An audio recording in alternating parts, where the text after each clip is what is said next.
will be my witnesses, says Jesus to the disciples just before he leaves them outside Jerusalem. And perhaps not such a big ask, because how could they not talk about having met Jesus, who they saw crucified, risen from the dead, eating with him, talking with him, seeing him appear behind closed doors? How could they not talk about the one some of them met on the road to Emmaus and talked the whole of the journey without knowing or even noticing that there was anything remotely different about him, and only recognising Jesus in the breaking of bread? How could they not be his witnesses? But what he asks of them up on that mountainside in Galilee, make disciples of all nations, teaching them to obey all that I have commanded you.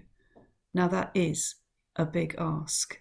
As you go, make disciples of the nations, not just the people who are already obedient to the God of Abraham, the God of Isaac, the God of Jacob, people who might have disagreed with them, but at least would have known what they were talking about. But no, go to the nations, the Gentiles, the people who worship idols.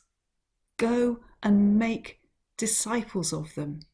Make them people who will learn from you everything that I taught you. Not just learn it, but put it into practice. That's an ask and a half, which of course they did, because otherwise we wouldn't be here.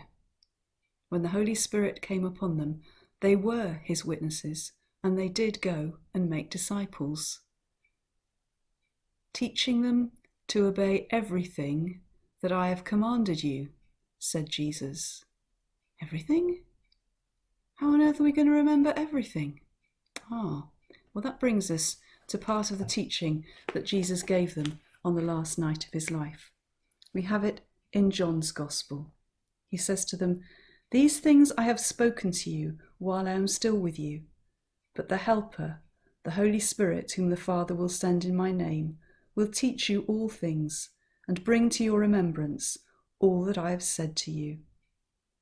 Peace I leave with you. My peace I give to you." And now that promise was being cashed in. Go and teach them everything I have commanded you, and trust that the power from on high will enable you to do it. That power from on high is still ours today and enables us too, not merely to be witnesses of Jesus, but to teach people what we ourselves have been taught, what Jesus wants of us. Amen.